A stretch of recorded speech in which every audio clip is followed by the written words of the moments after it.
लोकनायक hospital के medical director doctor Suresh Kumar इस वक्त हमारे साथ हैं। सर, G20 दिल्ली में हो रहा है, उसको लेकर हॉस्पिटलों में किस तरीके की सुविधाएं हैं? रूटों की अगर बात की जाए तो कई रास्ते बंद कर दिए गए हैं, जिससे कहीं ना कहीं मरीजों को जो है परेशानी झेलनी पड़ेगी। इसके लिए क्या इंतज़ाम किए गए हैं? देखिए, G20 के लिए हमने विशेष व्यवस्था की है।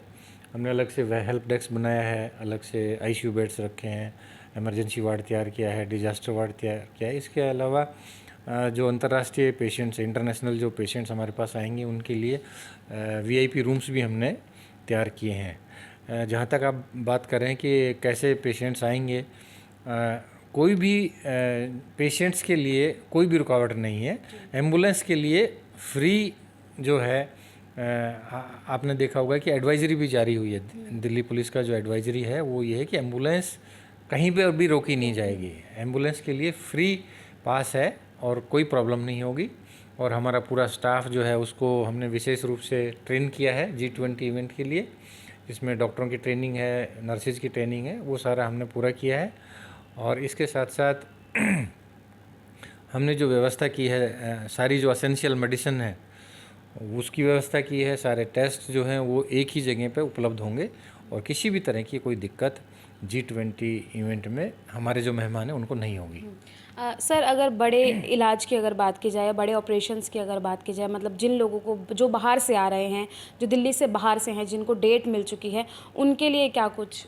देखिए, सारी रूटीन सर्जरी तो चल ही रहा है। हमने कोई भी जो सेवा है वो रोकी नहीं है। कंटिन्यूस अस्पताल तीनों दिन खुला है जी। 8, 9 और 10 तारीख को सारी सर्विसेज 100% फुल कैपेसिटी में हमारी चल रही है।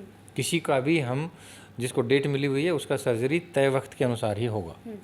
तो सर, जैसे हम देख रहे हैं जो डेलीगेट्स आ रहे हैं वो तमाम दिल्ली की जगहों पर जाएंगे, तो क्या ये अंदाज़ा भी लगाया जा सकता है कि हॉस्पिटल्स में भी उनका विजिट हो सकता है? नहीं, अस्पताल में तो तभी विजिट होगा जब किसी को कोई मेडिकल प्रॉब्लम होगी, अदरवाइज तो नहीं होगा। जैसे मतलब व्यवस्था देखने के लिए कि कितने अच्छे स्तर पे दिल्ली के वो सारा जो व्यवस्था है उसको ऑलरेडी ही हमारा मॉक ड्रिल हुआ है। काफ़ी सारा 2-3 बार हमने चेक किया है।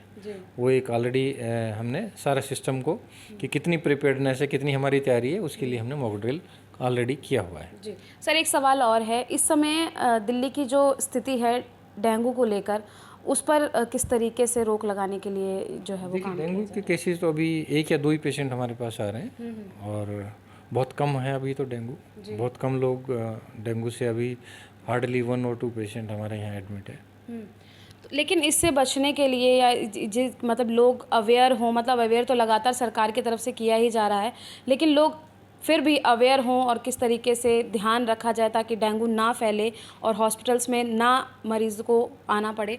वो स्वास्थ्य सेवा निदेशालय जो है, डायरेक्टरेट ऑफ हेल्थ सर्विस है, उसे समय समय पर गाइडलाइंस और उन्होंने जो दिशा निर्देश दिए उनका पालन करें। जी सर, G20 के लिए एक आखिरी सवाल है कि जो लोग नहीं जान पा रहे हैं, जो पेशेंट जो इलाज के लिए आ रहे हैं, जो नहीं जान पा रहे हैं कि शायद क्योंकि लगातार ये चीज़ें न्यूज़ में या कहें कि रूमर्स के तौर पर लोगों तक पहुंच रही हैं कि लॉकडाउन की तरह ये 3 दिन जो है वो दिल्ली में रहने वाले हैं, तो उन पेशेंट्स के लिए या जो लोग इलाज करवाने इस दौरान आ रहे हैं उनके लिए क्या कुछ आप कहना चाहें? देखिए, कोई लॉकडाउन नहीं है। ट्रैफिक पुलिस की एडवाइजरी को सारी वेबसाइट्स पे प्रकाशित हुई हैं, सारे बड़े बड़े न्यूज़पेपर में भी प्रकाशित हुआ है। कोई लॉकडाउन नहीं है। ये अफवाहों पर ध्यान नहीं दें।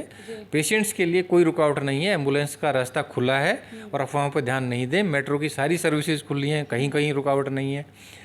तो ये सब जो अफवाहें हैं इन पे ध्यान ना दें। जी, बहुत बहुत धन्यवाद हमें समय देने के लिए। हमारे साथ बात कर रहे थे डॉक्टर सुरेश कुमार, जिन्होंने साफ तौर पर ये बता दिया है कि G20 को ध्यान में रखते हुए तमाम सुविधाएं जो हैं वो दी जा रही हैं, लेकिन उसके बावजूद भी जो इलाज से रिलेटेड चीज़ें हैं या लोग जो बाहर से इलाज करवाने आ रहे हैं या एम्बुलेंस की जो सुविधाएँ हैं वो डेली की तरह जो है वो चलती रहेगी, उनके लिए कोई रोक टोक नहीं है। आप क्या सोचते हैं? अपनी राय कमेंट बॉक्स में ज़रूर बताइएगा। देखते रहिए जनहित टाइम्स।